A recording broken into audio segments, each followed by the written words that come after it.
Warm hellos, everyone, and this is the 27th day of the show, Too Long Didn't Scroll, the YouTube show and accompanying podcast that gives you quick and listenable daily news as an alternative to endlessly scrolling through your newsfeed every day.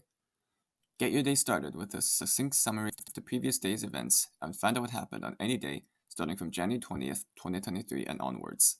Find the show on YouTube, Google Podcasts, Apple Podcasts, Spotify, Amazon Music, and more. We begin the day of Wednesday, February the 15th, 2023, in the Central American country of Panama, where a major accident has occurred in the form of a bus falling off a cliff. The bus was carrying a group of around 60 migrants heading towards the United States of America, many of whom had to brave a journey through the dangerous and criminal-infested Darien Gap separating North and South America. At least 39 have died in the accident, while an additional 20 were hospitalized with injuries. Such was one of the worst migration incidents in Panama's history, a country where hundreds of thousands of migrants every year, many from Venezuela, start their journeys to North America after braving the dangers of the gap.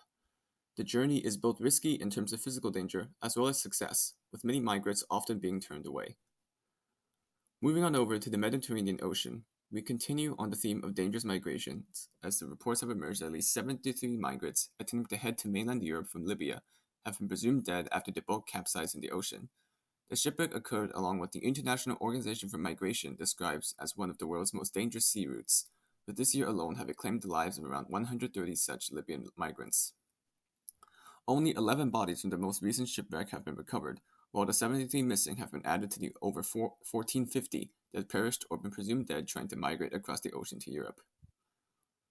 We now move on over to the country of Iran, where news has broke that the terrorist organization al-Qaeda may have received a new de facto leader in the wake of the death of its previous leader, Ayman al-Zawahiri, in 2022. As of today, a report by United Nations has been released stating that al-Adel has assumed a position as the group's commanding leader, though it appears the group has refrained from calling him such, due to the group's and the Taliban's reluctance to acknowledge Zawahiri's death by an American rocket attack.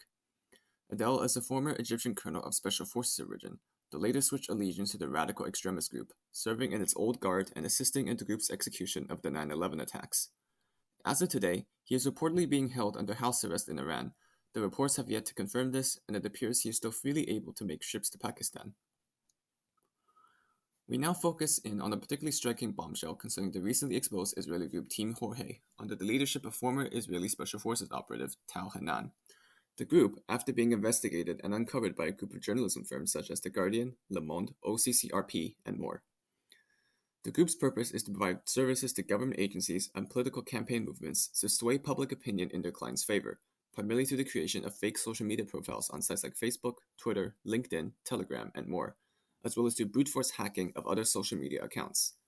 The group has worked with the disgraced and defunct Cambridge Analytica firm, which was involved in the scandal with Facebook when it was revealed they were purchasing data from the social media company to create complex but also illegal profiles of individuals and their political views. Team Jorge has been revealed to have meddled in and swayed the results of several countries' elections, such as Nigeria and Kenya, as well as using social media to sway public opinion in favor of Russian oligarchs in the wake of the Russo-Ukrainian war. Tal Hanan, despite the wide-reaching investigation and infiltration of his firm, has denied any wrongdoing. In other news, Cyclone Gabrielle in New Zealand has killed at least 4 people in one of the country's worst-ever storm surges. 10 people in Tajikistan have been killed in a series of avalanches.